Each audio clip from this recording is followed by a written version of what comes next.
Muy buenas noches. ¿Qué tal? Son las 19:03 del miércoles 7 de octubre de 2020. Desde el Palacio Nacional de México, en la Ciudad de México, vamos a iniciar la conferencia de prensa diaria sobre COVID-19, la pandemia causada por el coronavirus SARS-CoV-2. Hoy vamos a tener nuestro informe técnico que presentará el doctor José Luis Salomía. Y tenemos el gusto de que nos acompañe nuevamente nuestra colega, la doctora Aletze de la Torre Rosas, quien es la directora general del Centro Nacional para la Prevención y Control del VIH-Sida y otras infecciones de transmisión sexual. Bienvenida, Aletze. Y aunque ella ha sido partícipe de toda la respuesta COVID, como experta infectóloga, ha coordinado los distintos esfuerzos de control de infecciones, las guías técnicas, el entrenamiento también sobre el uso de equipos de protección personal y otros elementos. Hoy viene a hablarnos de VIH, de SIDA, de los programas que están en curso. También nos mencionará algunas de las situaciones especiales a considerar en el campo de la prevención de COVID en poblaciones que viven con VIH. Le agradecemos eso. Aletze, bienvenida nuevamente. Quisiera empezar expresando nuestro pésame a nivel colectivo, por supuesto a nombre de nuestro secretario de Salud, el doctor Jorge Alcocer Valera, y todo el grupo, el pésame por la pérdida del doctor Mario Molina Enríquez, un notable ingeniero químico mexicano que fue merecedor del Premio Nobel de Química en 1995. Y todos conocemos la importante trayectoria del doctor Mario Molina en las ciencias ambientales, su contribución a los descubrimientos cruciales sobre el papel de algunos contaminantes ambientales, en particular los clorofluorocarbonos, en la destrucción de la capa de ozono. La trayectoria del doctor Mario Molina es ampliamente reconocida a nivel mundial y desde luego en México apreciamos mucho su legado. Durante la epidemia de COVID, de manera reciente, tuvimos el privilegio de que el doctor Mario Molina contribuyera con opiniones muy valiosas sobre la importancia de la dinámica de partículas en la transmisión de COVID, se pronunciara por la importancia del uso de cubrebocas y consideramos que es una pérdida muy lamentable de un ser humano, pero también de un científico prominente. Descanse en paz el doctor Mario Molina. Vamos a iniciar la conferencia de prensa. Le pido al doctor Salomía, si es tan amable, de presentar el informe técnico. Con mucho gusto, señor subsecretario.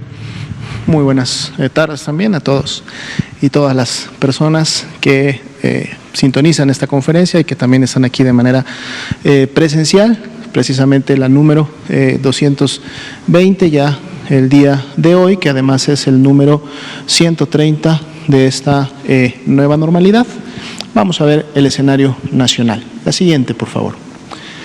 Para el día de hoy son más de 2.037.000 las personas que fueron clasificadas como casos sospechosos en alguna unidad de atención médica, sea del primer, segundo, tercer nivel de atención, es decir, tanto a nivel comunitario, centros de salud urbanos, unidades de medicina familiar o hospitales, tanto generales como de alta especialidad. Todos ellos notifican a la plataforma del CISBER, que es la herramienta informática a través de la cual todas las 32 entidades federativas y todas las unidades que están en cada una de ellas pueden hacer del conocimiento tanto de su nivel estatal, lógicamente, como también del nivel federal, qué es lo que está ocurriendo en materia de casos sospechosos. De este grupo, 799.188 fueron casos confirmados a COVID-19 y 940 40.994 dieron negativo a la prueba correspondiente y por lo tanto son casos descartados de la enfermedad. Tenemos todavía la posibilidad en 36.802 personas de conocer un resultado que finalmente las clasifique, ya sea dentro del grupo de casos confirmados o dentro del grupo de casos descartados, que precisamente los vemos representados en esta curva epidémica por semana epidemiológica que día con día estamos actualizando. Como podemos ver, para la barra que está en la semana 39, esa columna, para el día de hoy ya veíamos que esa tendencia se estaba presentando casi desde inicios de la semana. La altura total de la barra de la semana número 39 ya sobrepasó a la 38. Recordemos que lógicamente aquí están integrados todos los casos que han sido notificados, no solamente las personas que tienen COVID, y de hecho podemos notar en la barra de color verde aquellas personas que ya fueron descartadas, es decir, que son negativas. Más sin embargo, y veremos en diapositivas posteriores, podremos hacer la estimación correspondiente de casos precisamente basados en el porcentaje de positividad, que es el que está graficado en la línea de color naranja, del cual veíamos un incremento en la semana 38, pero para la semana 39 volvemos a ver otra vez que toma una tendencia descendente, manteniéndose en un 38% prácticamente desde que iniciamos con esta semana. Y vamos a ver cómo continúa este comportamiento. Veamos esta diapositiva. Aquí tenemos nuestras curvas de casos estimados, tanto de los casos en sí, que sería la totalidad basada en la herramienta informática, que es la plataforma CISBER, como también las defunciones. Aquí pueden ver ustedes que en función de los casos estimados, son prácticamente 127,000 más casos los que estamos estimando en relación a los confirmados. Y precisamente esta estimación tiene que ver con que aplicamos porcentaje de positividad a los aún sospechosos, a los que no tenían una muestra, y entonces podemos acercarnos un poco más a la realidad de lo que está notificado en la plataforma CISBER. El día de hoy nuevamente volvemos a tener una disminución del descenso, menos 1% entre la semana 38 y 39, con lo cual nos estamos acercando nuevamente a que el comportamiento de esta semana pueda ser más bien una meseta. Veremos en su momento, lógicamente, cómo abre la semana 40. Lo que sí continúa con una tendencia descendente mucho más perceptible es precisamente las defunciones, en donde se mantiene para las últimas 2 semanas graficadas de menos 35% este descenso y la tendencia descendente que veíamos desde la semana 31. Así también se ha mantenido el porcentaje de casos activos, 4%, que disminuyó en relación a la que tuvimos en las últimas 2 semanas anteriores, que fue de 5%, y de hecho el número de casos activos disminuyó también en relación al día de ayer.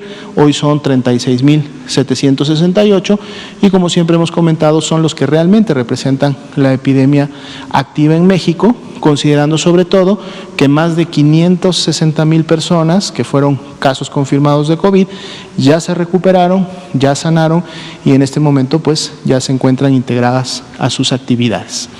Veamos la siguiente diapositiva, que es precisamente la ocupación hospitalaria. No hemos tenido cambios en la media nacional del día de ayer para hoy. Veíamos que este comportamiento de la hospitalización se ha mantenido prácticamente estable en las últimas semanas, siempre con una tendencia inclusive a la disminución. Y aquí nuevamente podemos notar que todas las entidades federativas tienen al menos la mitad de sus camas disponibles, siendo esta disponibilidad tan elevada como del 80% en al menos la mitad de todas las entidades para efectos de las camas de hospitalización general, que son para los pacientes con signos de alarma, con evolución grave o que en su momento necesitan oxigenoterapia oportuna. En la siguiente diapositiva podremos ver las camas con ventilador, que son para los pacientes críticos que requieren de esta atención especializada.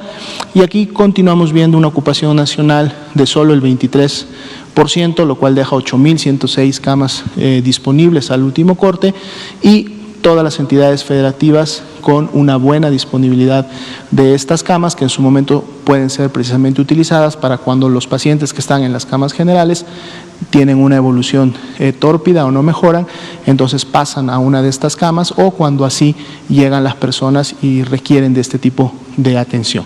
Sería la actualización para esta noche. Muchas gracias, doctor José Luis Salomía. Le pedimos ahora a la doctora Alexa de la Torre si nos comenta sobre el VIH COVID, hepatitis C, los temas. Muchas gracias. Buenas noches a todas y a todos. Realmente la sesión de hoy queremos que sean mensajes muy claros para ustedes que se encuentran en sus casas. Evidentemente la pandemia por SARS-CoV-2 tiene efectos en diferentes áreas de nuestra salud, y salud es esta esfera de salud física, mental, la parte social, y no podemos dejar de pensar en este bienestar sin hablar de la salud sexual, sin hablar de estos derechos que tenemos también. Y uno de estos es justamente hablar de un problema de salud pública, tanto en nuestro país como a nivel global. Como ustedes saben, la epidemia por VIH se considera también una pandemia porque afecta a todos los continentes en todas las áreas de nuestro mundo, y es causada por un virus que se conoce como virus de inmunodeficiencia humana. Este virus se transmite principalmente por contacto sexual o bien con contacto con sangre, pero también se puede transmitir de las madres a los hijos, hijas durante el embarazo, parto o lactancia. Actualmente, y eso es lo más importante y queremos señalarlo, es una enfermedad que se considera crónica. Existe tratamiento, y existe tratamiento muy efectivo, seguro, que hace que las personas que viven con VIH tengan una calidad de vida y esperanza de vida igual que una persona que no padece esta infección. Y aquí también es importante señalar que de no tratarse es cuando se generan toda una serie de complicaciones, como pueden ser disminución de las defensas y por lo tanto algunas infecciones oportunistas que llegan a atacar a las personas, o complicaciones fuera de las propias infecciones, incremento de riesgo de cáncer y de otra serie de eventos que puede llevar a la muerte del individuo. Entonces el mensaje es una infección que existe tratamiento. En México existe este tratamiento universal, y este tratamiento aparte es sumamente efectivo si se tiene una adecuada adherencia. Y el otro mensaje que también es muy importante señalar en este sentido es que desafortunadamente existe mucho estigma y mucha discriminación respecto a al VIH y a las infecciones de transmisión sexual. Y entonces es importante que todas y todos trabajemos día a día para evitar y lograr que se elimine cualquier tipo de discriminación a cualquier persona, y específicamente a las personas que viven con VIH. Si me pasas la siguiente, por favor. A nivel mundial, como les comentaba, existen cerca de 40 millones de personas que viven con VIH, y de estos cerca del 80% se han sometido a pruebas, es decir, se han hecho una prueba y por lo tanto saben que viven con VIH. Cerca del 62% recibieron tratamiento y la mitad alcanza esta supresión viral. Existen diferentes factores que van a hacer que esto se logre, y desafortunadamente ocasiona a nivel global cerca de 2 millones de muertes anuales, y estamos queriendo evitar esto con las defunciones, 2 millones de casos anuales y cerca de 1 millón de defunciones cada año. Si me pasas la siguiente, por favor. En México también tenemos datos y estimaciones que se llegan a dar gracias a la información que cada una de las instituciones va a recolectar, y se comparan y se hacen algo que se conocen como modelos. Estos modelos lo que nos permiten es estimar la carga de enfermedad que existe en nuestro país. Como lo habíamos comentado previamente, para VIH considerábamos que existía un subregistro de la carga real que que existía reportada en nuestro país, y por lo tanto durante todo este año se ha estado trabajando en coordinación con ONU-SIDA para tener un modelo que se acerque más a lo que consideramos es la carga que existe en nuestro país por esta infección. Como pueden ver, tenemos cerca de 270,000 personas que viven con VIH en México, de las cuales 7 de cada 10 están o han sido diagnosticadas. Esto significa que 3 de cada 10 personas lo desconocen y que por eso nos tenemos que enfocar en evitar y quitar esta brecha. 6 de cada 10 personas se encuentran vinculadas y con tratamiento antirretroviral, que les comentaba, es el tratamiento que nos permite tener una adecuada calidad de vida y evitar todas las complicaciones asociadas a la infección, y 6 de cada 10 personas se encuentran con supresión viral. Si me pasas la siguiente, por favor. La pregunta es si debo hacerme la prueba, y la respuesta es muy sencilla: sí. Nos tenemos que hacer la prueba. El diagnóstico temprano y el inicio oportuno de tratamiento va a garantizar la sobrevida y la calidad de vida de las personas. ¿Quién se tiene que hacer la prueba? Todas las personas que tengan vida sexual activa al menos una vez al año. Las mujeres embarazadas es un grupo muy importante en el primer y tercer trimestre del embarazo, personas que tengan más de una pareja sexual, usuarios de drogas intravenosas. Es importante que se realicen cada 6 meses esta prueba, y el mensaje también importante aquí es que no es nada más hacernos la prueba. Esto debe de estar relacionado justamente con todo un programa que nos lleve hacia prevención en términos de infecciones de transmisión sexual, incluyendo el uso de preservativos y otra serie de acciones que se pueden tomar para evitar este tipo de infecciones. Si me pasas la siguiente, por favor. ¿Cuáles son los beneficios de hacernos la prueba? La más importante es que si nos hacemos la prueba y sale positivo, esto nos da la oportunidad de confirmar el diagnóstico. Recordemos, generalmente se hace una prueba rápida, en unos 10, 15 minutos tienen ese resultado. Si ese es positivo, hay que confirmarlo, y hay que confirmarlo con otra prueba también que se tiene un resultado rápido, y después con una serie de elementos que nos van a decir y confirmar el diagnóstico. Pero lo más importante es que cualquier persona que viva con VIH debe de estar vinculada o recibiendo tratamiento. Antes, hace varias décadas, lo que se decía es que tenía que depender de la cantidad de CD4, estos son como los linfocitos, las células de la defensa que nos van a estar protegiendo para iniciar tratamiento. Actualmente sabemos que independientemente de la carga viral o de los CD4, se requiere iniciar tratamiento, y tiene 2 objetivos. El primero, y uno muy importante, es proteger la salud de la persona. Esto va a hacer que la persona se evite todas las complicaciones, pero el segundo, que también es muy relevante, es que las personas que viven con VIH y tienen cantidad de virus muy bajo en su sangre, no la probabilidad de que transmitan el virus es prácticamente nula. Se considera que indetectable es igual a intransmisible, y entonces es otra de las medidas básicas para el control de la epidemia, y por lo tanto, entre más personas se encuentren con un diagnóstico y vinculadas a tratamiento, mejores condiciones de salud tendrán, pero también estarán evitando que se propague la epidemia en nuestro país. Y esto evidentemente van a ayudar al resto de la comunidad. Si me pasas la siguiente, por favor.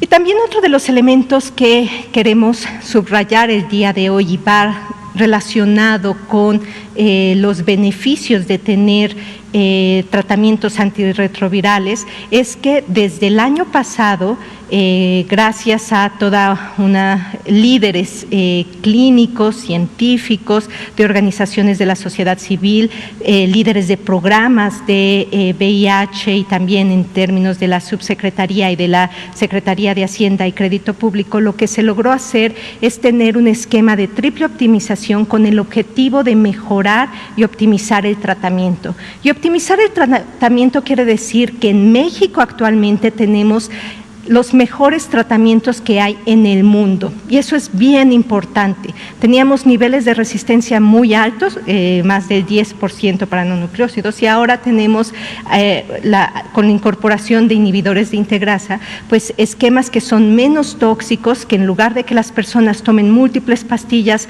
pueden tomar una sola pastilla, disminuye la probabilidad de que se desarrolle resistencia asociada al tratamiento, porque es un virus que tiende a cambiar mucho, y por lo tanto también va a generar una mejora en estos términos y en las cascadas de atención a los tratamientos. ¿Qué tanto hemos avanzado en este tiempo? Si me pasa la siguiente. Con los datos de la Secretaría de Salud, actualmente tenemos a la mayoría, casi al 80% de las personas con tratamientos de tableta única.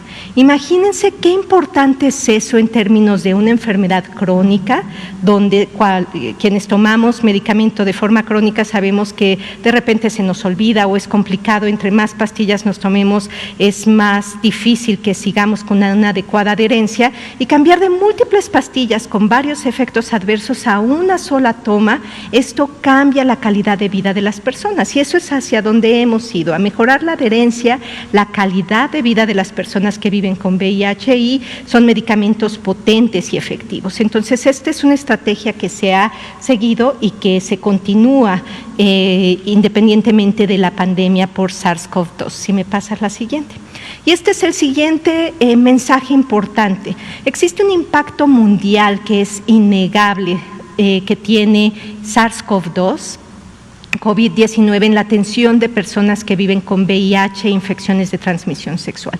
Esto es un elemento a nivel internacional. De hecho, por el propio ONU-SIDA se hizo un llamado a todos los países justamente para tratar de hacer todo lo posible para, durante la pandemia, se continuaran con estas cadenas de suministro, se garantizara la atención y la continuidad de tratamiento de las personas que viven con VIH,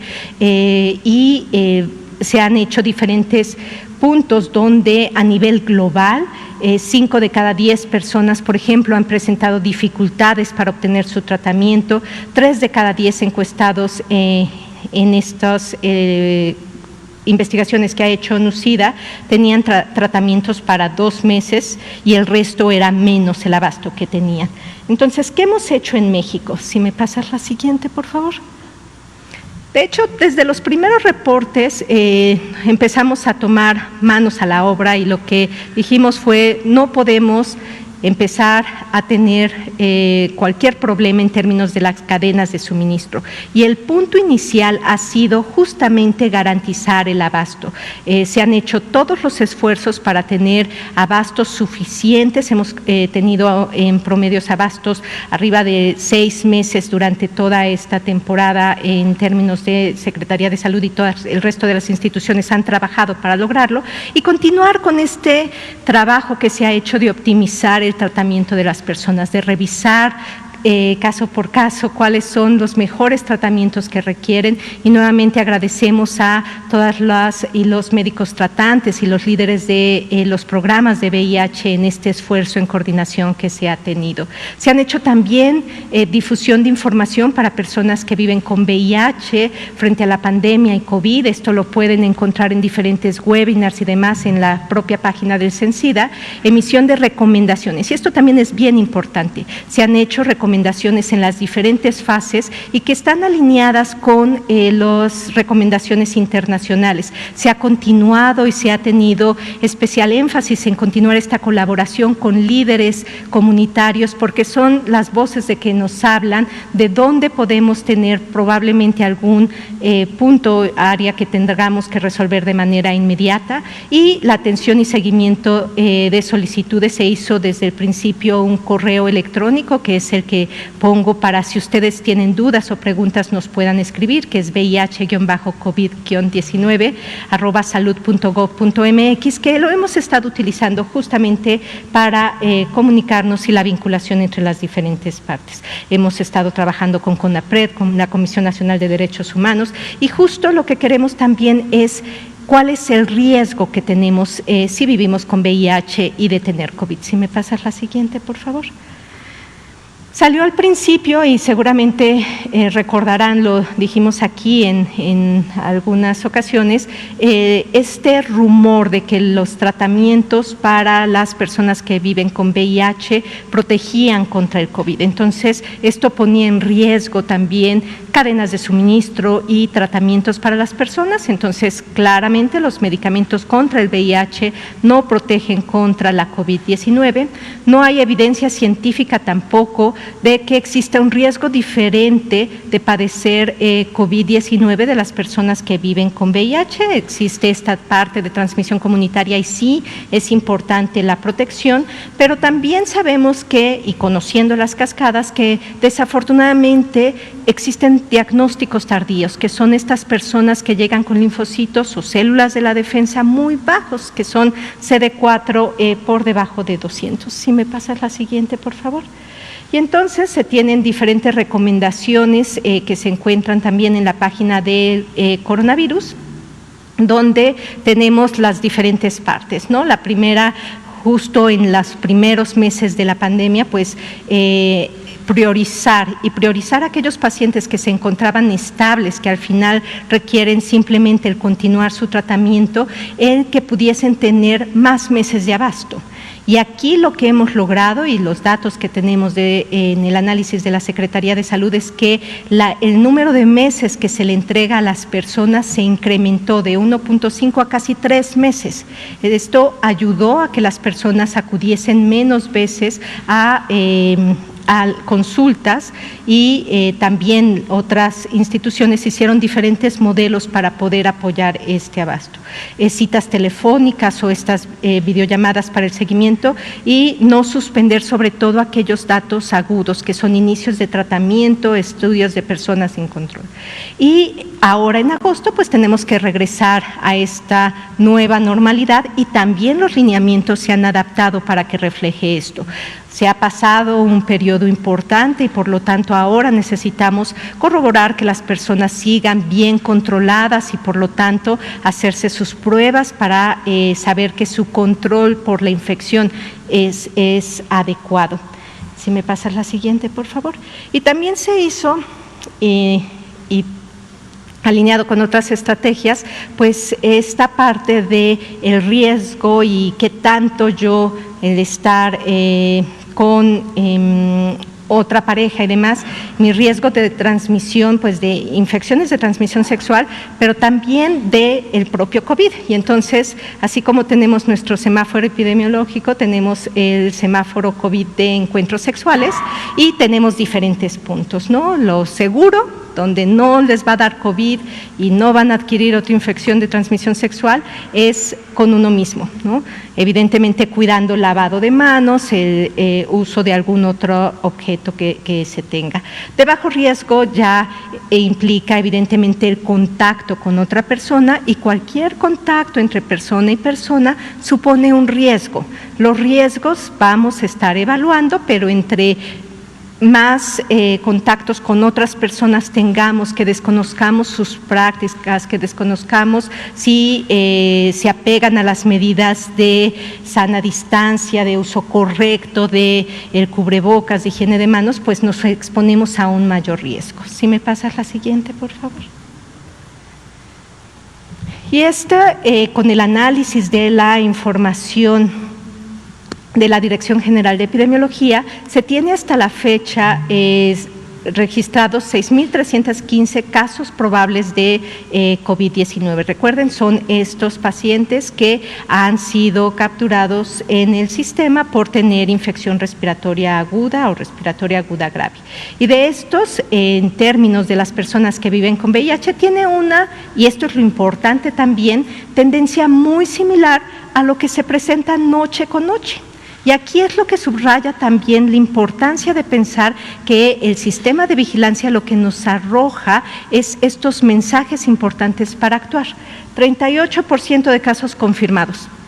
Un índice de positividad similar a lo que se presenta en comunidad, porque no somos diferentes, porque el virus y la transmisión comunitaria es similar.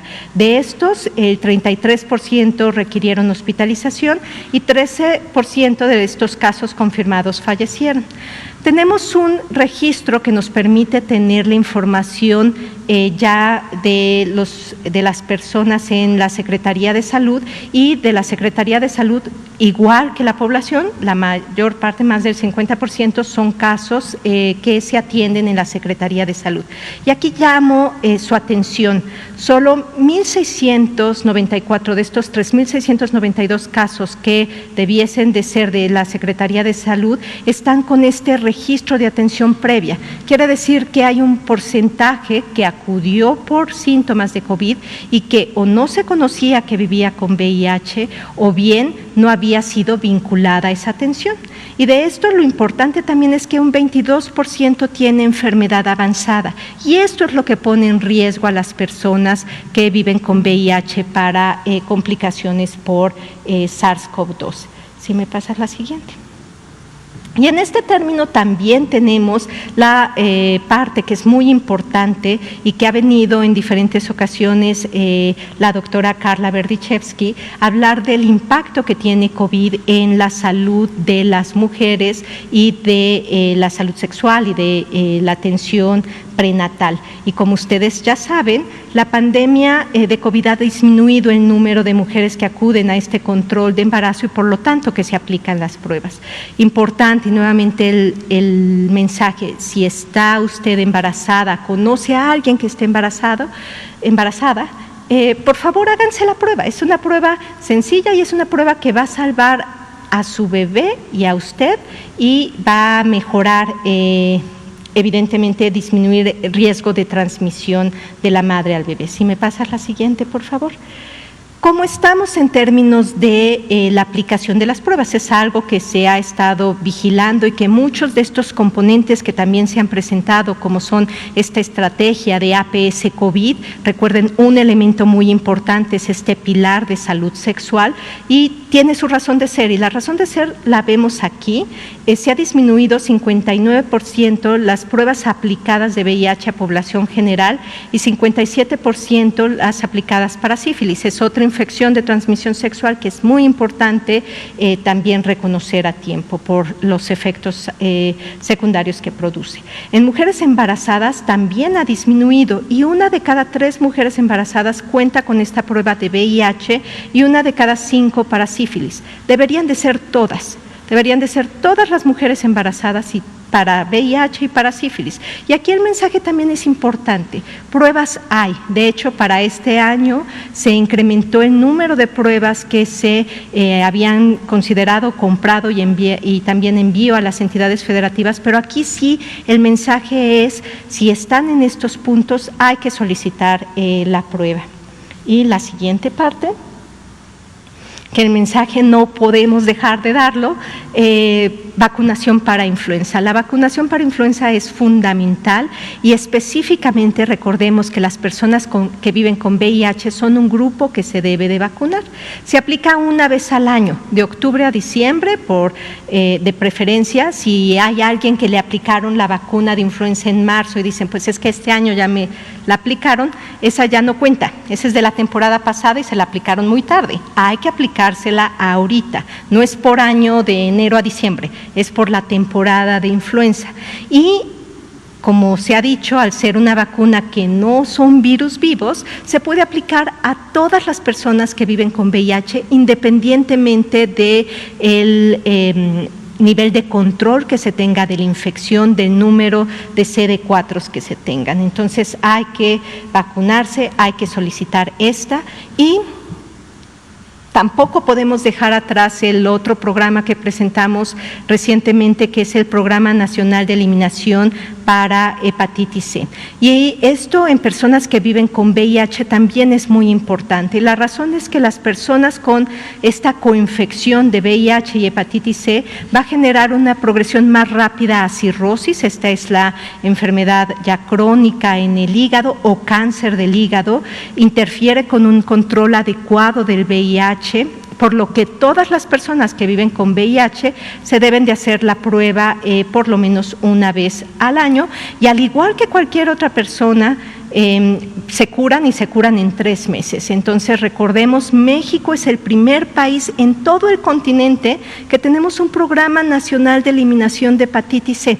Es algo para sentirnos sumamente orgullosos, y nuestro grupo prioritario, justamente por estas acciones, son las personas que viven con VIH. Entonces, hay que solicitar las pruebas en la siguiente consulta, hay que hacerlas, y también les recordamos el correo al cual nos pueden escribir. De hecho, muchas gracias por todo el apoyo, información que nos han ayudado ustedes como comunicadores. Gracias a esta parte hemos podido recibir varias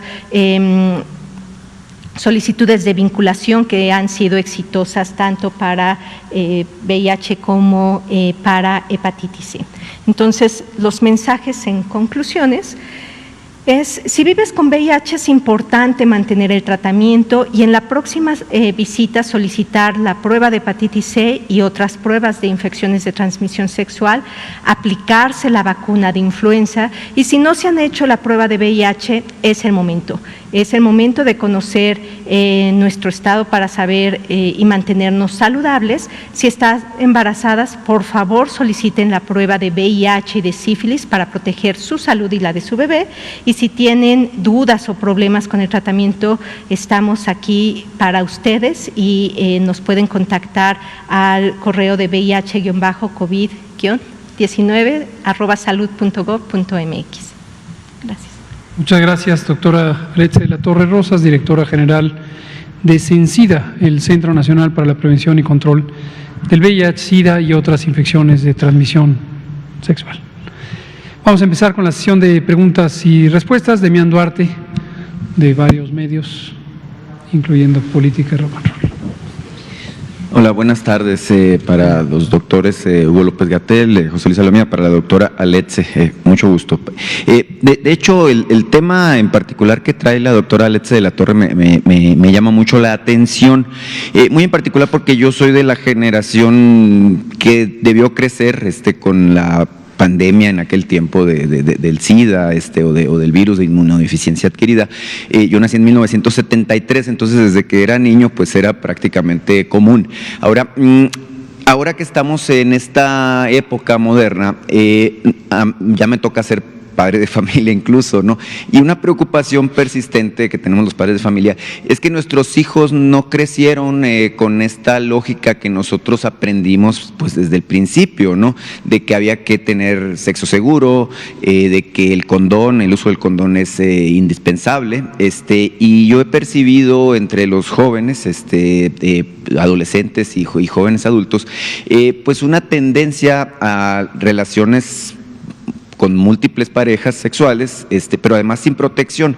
La pregunta es, ¿qué se está haciendo para educar a los jóvenes, precisamente para que entiendan esto de la necesidad del sexo seguro? Y esto me lleva a otra pregunta ahora para el doctor López-Gatell muy en particular. Y es parte de un escrito que hice esta reflexión, doctor. Es decir, para mí la primer pandemia que me tocó vivir fue la del SIDA, y evidentemente el SIDA nos cambió la vida a todos los que formamos parte de esa generación y a los que son un poquito más grandes. Aprendimos a que teníamos que vivir con el uso persistente del condón. Muchos, seguramente no todos, aprendimos esto de la relación de tener relaciones monogámicas, también como norma, y bueno, evidentemente muchas situaciones, por ejemplo, el hacerse las pruebas no es algo que todo el mundo se las haga. Yo hace muchísimos años que no me hago una prueba, ¿no? Pero el asunto es que aprendimos a convivir con la enfermedad. La pregunta en particular es que ahora que tenemos el coronavirus y es incierto esto de que vaya a haber o no vaya a haber una vacuna, yo me inclino más a la idea de que pueda haber algún tratamiento eventualmente. La pregunta es, ¿cómo aprendemos a vivir con esta enfermedad? Que para mi gusto es parecida en los efectos, sobre todo por el efecto psicológico que nos ha generado como sociedad, aunque obviamente es totalmente distinta en los vectores y en las situaciones que propicia.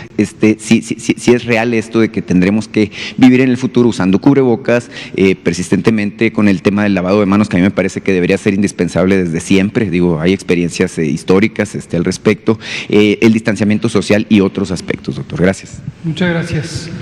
Doctora Aletze de la Torre, y enseguida.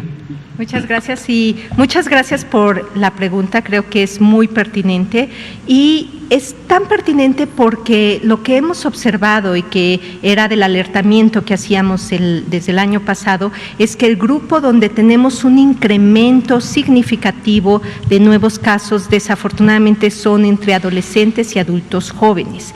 En este sentido se han hecho diferentes acciones en términos de colaborar y de conocer cuáles son las necesidades. Existen líderes comunitarios extraordinariamente brillantes que son líderes de jóvenes que nos han ayudado a saber cómo comunicar. Y el mensaje también tiene que ser diferente. No nos comunicamos igual los adultos mayores, los jóvenes y los niños. Y entonces se ha estado trabajando específicamente en mensajes que vayan dirigidos hacia esta población, pero también siguiendo parte de la estructura de pensar este derecho a la sexualidad y al placer y a la necesidad de reconocimiento y de quitar el estigma, la discriminación asociada a esto y que al final podamos tener un diálogo abierto, un diálogo donde podamos cubrir las necesidades y la información de una manera adecuada. Se ha visto que es muchísimo más efectivo cuando se logran tener pares, es decir, es más fácil que le crean a un líder más joven que a alguien ya de más décadas porque hablan el mismo lenguaje, porque se entienden de una manera mejor en este término de comunicación efectiva. Y existen otros elementos que está dentro de esto, todo un programa de prevención combinada como es la parte, por ejemplo, de tener condones. No es nada más mandar los condones, es por qué utilizar un condón, cuándo utilizarlo, cómo utilizarlo de forma correcta y el tener el insumo, ¿no? Entonces nos hemos dado justamente esta tarea que no es envío de los condones, es un programa de condones que, permítanme decirles, es la primera vez que se mandan aparte un número significativo, ya no nada más de condones masculinos, pero también para las mujeres, que esto también es muy importante, y de lubricantes, porque al final también sabemos que en poblaciones, sobre todo hombres que tienen sexo con hombres, el condón es más fácil que se rompa y entonces se tiene que ir de la mano con lubricantes y con toda una serie de factores que nos permite tener esta prevención combinada y existen programas donde también se tiene ya esta parte de la profilaxis preexposición. Entonces, lo que queremos mencionar es que es algo que sí necesitamos empezar a abrir la comunicación entre las diferentes generaciones, empoderar el liderazgo que se tiene de esta población joven, adolescente, dentro de este marco de respeto a los derechos sexuales y evidentemente con toda la serie de elementos que les permitan tomar decisiones adecuadas, pero también decisiones seguras y que esto al final sabemos que va a tener una repercusión adecuada en pues la disminución de la epidemia en nuestro país. Es también conocido, esto no tiene que ver con las generaciones nuevas. Perdón, gracias. Que hay muchos hombres que no saben ponerse el condón y muchos otros que se niegan a utilizarlo porque sostienen, aseguran que no se siente igual, ¿no? Entonces, ¿qué se está haciendo en ese sentido? Sí, de hecho, inclusive hemos empezado a hacer toda una serie de webinars para hablar justamente de esta parte de la sexualidad desde el punto de vista de placer, ¿no? Y entonces, ¿cómo decir, sí puedes utilizar un condón de una forma placentera que te está protegiendo, pues no nada más de VIH, te está protegiendo de herpes, de sífilis, de gonococo, de clamidia, de toda una serie de enfermedades, de infecciones de transmisión sexual que tiene un efecto importante en la salud de la persona, ¿no? Y que el tener una infección te incrementa el riesgo de tener otras infecciones, a veces por la propia laceración que existe en las mucosas. Entonces, hay unos muy interesantes sobre sexo y COVID, etcétera, que están disponibles en la página de Cencida, donde líderes y expertos comunitarios nos hablan justamente de cómo conciliar estas partes y de cómo empezar a tener estas acciones, y lo que se está trabajando es esta parte de el diálogo abierto. Creemos y de hecho pues nos encantaría que cuando tengamos estos webinars, entre más difusión se nos haga, mucho mejor, porque creemos que son muy importantes para la población y es esta información que les sirve en casa, que les ayuda también a tomar decisiones. Pues sabemos de la infodemia y está la infodemia de COVID, pero también está una infodemia de cantidad de cosas que uno no da crédito. Entonces creemos que esto es uno de los elementos más importantes para evitar la transmisión de infecciones de transmisión sexual, pero también para evitar la otra parte que es importante, que es el estigma y la discriminación. Y esa es una barrera impresionante en términos de el poder tener acciones que realmente impacten en la salud de la población, y que aquí la información y el trabajo que hacen ustedes como comunicadores, comunicadoras, pues es la que hace realmente la diferencia. Gracias, doctora Aletzia de la Torre. Vamos a pasar con Arturo. ¿No respondí? Correcto. Es que es un tema amplio y calculé que no nos iba a dar tiempo de abordarlo todo, pero comento algunos elementos. Bueno, lo dejamos pendiente para la otra. Es un tema amplio, solo digo 2 o 3 elementos. Aún no tenemos en el mundo, respecto a COVID-19, escenarios claros de predicción, ya no tanto de los números o de cuándo va a acabar la epidemia, sino de cómo será la vida post-COVID, la vida post-pandémica. Menciono uno de los que por el momento empiezan a configurarse como los escenarios más coherentes, y contrasto aquí 2 expectativas.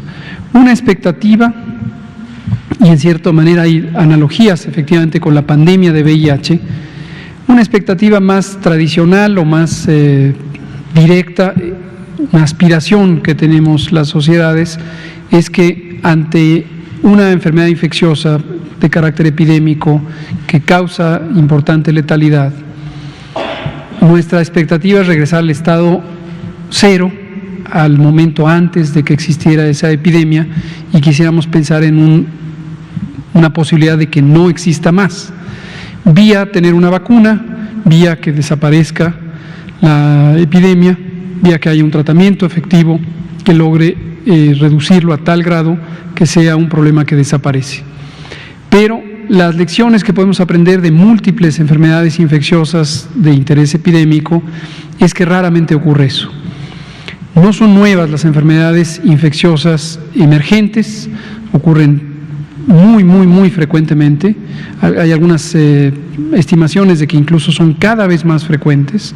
3/4 partes de las enfermedades infecciosas emergentes de interés epidémico provienen de otras especies del reino animal, además de los seres humanos, y las vamos a seguir teniendo. Raramente tenemos una situación en la que retornemos a la ausencia de enfermedad, y en la mayoría de los casos ocurre o una epidemia que se prolonga. VIH tiene ya casi 4 décadas de que emergió como un problema de salud pública global, ha sido una de las más grandes y desastrosas pandemias y ha causado una enorme mortalidad a nivel mundial. Realmente un cambio significativo en la trayectoria de la epidemia ocurrió en los años 90 con la emergencia de tratamientos antivirales altamente efectivos, y casi 10 años después se verificó un cambio en la velocidad de incidencia, en la aparición de nuevos casos, cuando se lograron cambios importantes en el acceso a medicamentos, principalmente en zonas del mundo, el continente africano, donde las condiciones de desigualdad social, de pobreza, de falta de acceso a recursos básicos para la prevención, se lograron mejorar. No del todo, por supuesto, pero se lograron mejorar. Regresando a COVID, uno de los escenarios, decía, que se puede identificar es la posibilidad de que COVID nunca desaparezca, permanezca con nosotros y nosotras, con la especie humana, por muchos años, pero que llegue a un punto de equilibrio con respecto a la especie humana, en la que disminuya la virulencia, la capacidad del virus SARS-CoV-2 de causar enfermedad grave y muerte, y que empiece a tener cierto ritmo estacional, parecido a la influenza. y que en ese sentido se incorpore como un episodio más semejante a la influenza que nos acompañe todos los años, posiblemente durante la temporada de otoño-invierno, con una virulencia importante, como lo tiene la influenza. Recordar que en el caso mexicano tan solo 30,000 personas fallecen cada año, posiblemente la tercera parte de ellas por influenza, 30,000 son por influenza y múltiples causas de neumonía. Pero es uno de los horizontes que no se puede conocer todavía. Y lo que es relevante, que ya lo señalaba Demián Duarte, es hay cambios en nuestra conducta que debemos incorporar porque son benéficos a la salud. Algunos tienen que ver con la higiene, directamente la higiene. El lavado de manos es uno de los clásicos. Si nos lográramos lavar manos, no solamente como un acto voluntario de nuestra conducta, sino porque además hay acceso suficiente a agua potable y hay, de agua y jabón y en todos los lugares, y lo pudiéramos incorporar desde la infancia como una práctica, sin duda se reduciría importantemente muchas enfermedades infecciosas. Otros cambios, como la sana distancia, pueden ser benéficos también para prevenir múltiples enfermedades y es posible que en general sería benéfico tenerlos. Gracias. Arturo Contreras, pie de página. Gracias, buenas noches, Arturo Contreras de Pie de Página. Saliéndome un poco del tema, la semana pasada el Comité de Cuencas del Río Sonora lanzó un boletín en el que decían que la COFEPRIS había dejado de hacer el monitoreo de aguas del río Sonora, esto producto del derrame tóxico de la minera de Grupo México hace 6 años ya. Entonces, la duda es si se va a hacer un estudio del agua, ¿no? Que ya se tiene identificado que tiene altísimos niveles de arsénico y de plomo y que contaminan a toda la región lacustre de este río, y si COFEPRIS podría hacer como un estudio para identificar cuál es la fuente de esta contaminación. No sé qué hay al respecto. Cómo no, muchas gracias. Este es todo un tema en el que seguimos teniendo pendientes, no solamente en la cuenca del río Sonora, donde efectivamente hubo un derrame tóxico de ácido sulfúrico y lixivados metálicos, principalmente de cobre, hace ¿cuántos años han pasado ya, estimado José Luis? 6 años. Y lo que requiere es un abordaje integral. Lo que pudimos verificar es que en los varios años, estos 4 años del sexenio pasado, no se hizo suficiente. Esto ya lo hemos declarado formalmente porque lo hemos rastreado.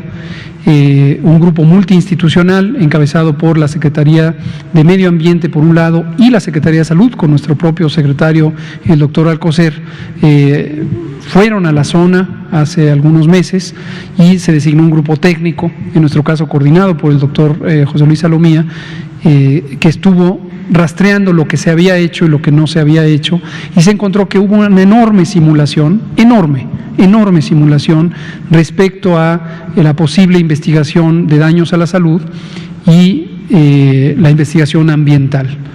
El problema, por lo tanto, permanece todavía como una asignatura pendiente.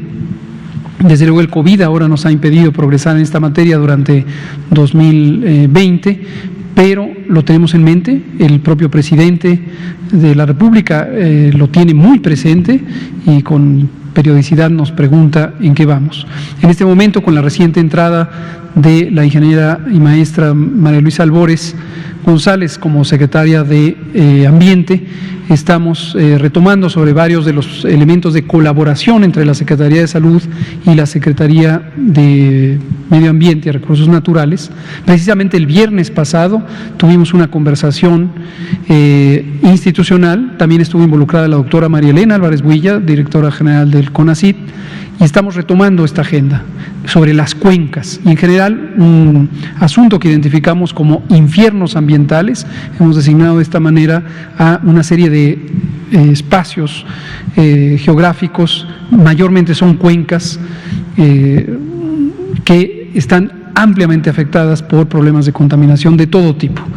Entonces sí, es una asignatura pendiente, no es solo COFEPRIS por sí misma, esto tiene que ser un esfuerzo muy profundo en donde se involucren múltiples instituciones y hay grandes retos, no solo de hacer el monitoreo de la calidad del agua, sino del daño residual o permanente que ha dejado distintas actividades, incluida la minera, en este caso principalmente la minera, en esta zona del río Sonora. Muchas gracias. Por favor, Nuria Fernández, de Caracola.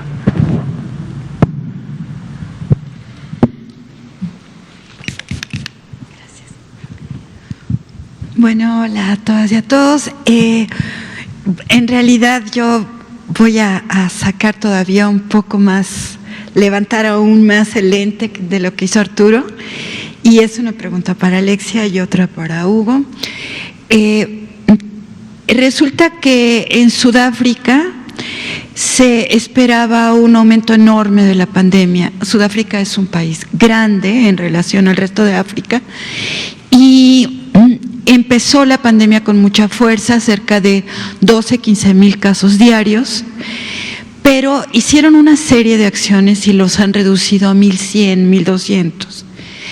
Y cuando los entrevistan a los responsables de salud de ese país, que por cierto varias son mujeres, narran que en realidad han podido tomar acción por la experiencia que tuvieron en el tratamiento de la pandemia de VIH. Entonces, quería preguntar esto, es decir, ¿qué tanto puede influir en atender correctamente COVID, la experiencia con VIH, en lugares sobre todo donde ha tenido una expansión muy grande esta pandemia? Claro, creo que es una pregunta sumamente interesante y de hecho durante la reunión de ONU-SIDA eran los elementos que se destacaban. Uno de estos, Sudáfrica es un país muy grande, pero también tiene muchas comunidades muy remotas y aisladas. Y aquí también parte de lo que se han hecho y que tienen una muy buena experiencia es en traer los servicios de salud a la comunidad, que sean sistemas realmente centrados en la persona y en las comunidades. Y entonces toda esta parte de fortalecimiento de esta visión comunitaria es extraordinariamente importante, tanto así que justo uno de los elementos que se ha presentado y que seguimos en el eje central es esta atención, esta visión de APS COVID. Y es esta visión donde al final no es importante solamente las personas que tienen COVID, son tan importantes como las personas que viven con VIH, como las personas que están embarazadas y demás. Entonces, el tener esta visión centrada en la persona y en las comunidades y esta visión de APS, de Atención Primaria a la Salud, lo que les permite es esta atención integral, que justo es lo que se ha presentado el doctor Ruy, Ricardo, y en diferentes ocasiones se ha visto esta visión, ¿no? El cómo sí acercarse a la comunidad, y cuando hemos tenido el honor de acompañar a algunos estados y ver lo que hacen, ir casa por casa, el estar viendo, y cuando se va a la casa no es nada más decirles, tiene síntomas respiratorios, es identificar a las personas de riesgo, es preguntarles si vive un adulto mayor, un niño menor de 5 años y dejar recomendaciones muy específicas para estas poblaciones, el identificar si sí tienen personas en riesgo o bien con síntomas respiratorios, el poder evaluarlos y el poder dar este mensaje que llegue directamente a la persona desde la comunidad. Entonces, esto es uno de los elementos que de hecho se destacaban en esta parte de la importancia de estas acciones desde el punto de vista de las comunidades. Y se comentaba desde el principio de la pandemia, ¿no? Las epidemias, todas, más una pandemia, se controla desde la comunidad.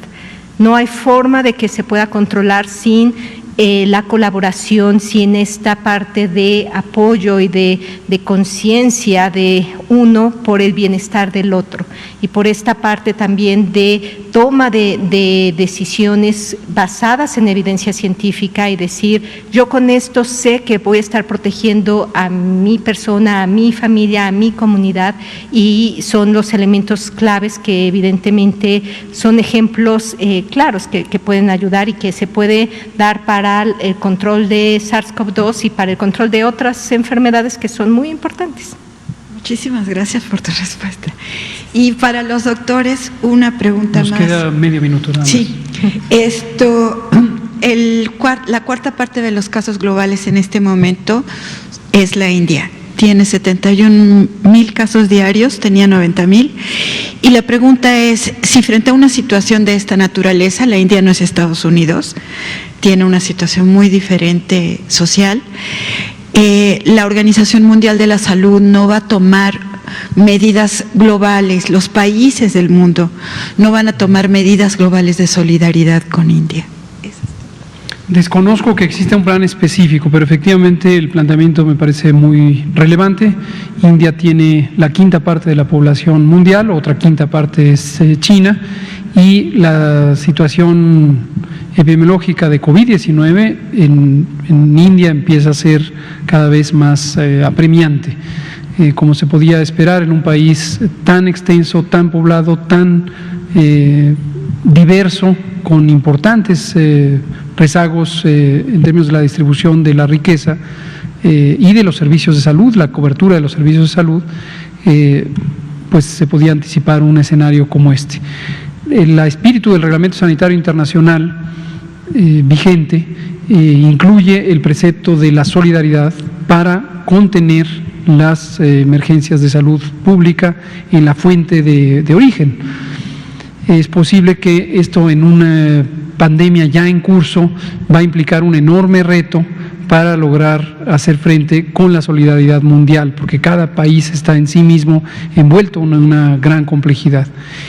La experiencia precisamente del VIH-Sida y pensando en todo el continente africano, o particularmente la zona por el sur de la región de Sahara, nos ilustra muchas de las experiencias, pero de una epidemia de otro ritmo, de otra velocidad. Es una epidemia crónica, VIH, SIDA es una enfermedad crónica y se tardó el mundo entero cerca de 25 o 30 años en lograr concertar esfuerzos para la solidaridad y atender uno de los más grandes problemas de salud pública que ha tenido el continente africano y el mundo entero desde la última mitad del siglo XX.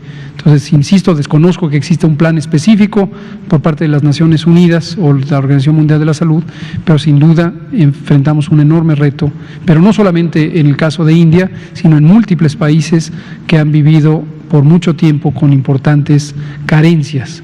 Y, como sabemos todos, las carencias se asocian a una distribución inequitativa de la riqueza a nivel mundial. Y al interior de cada país también una distribución muy inequitativa. Es un problema de justicia social en esencia. Muchas gracias. Aquí terminamos, son las 20 horas con 5 minutos y nos vemos mañana. Muchas gracias.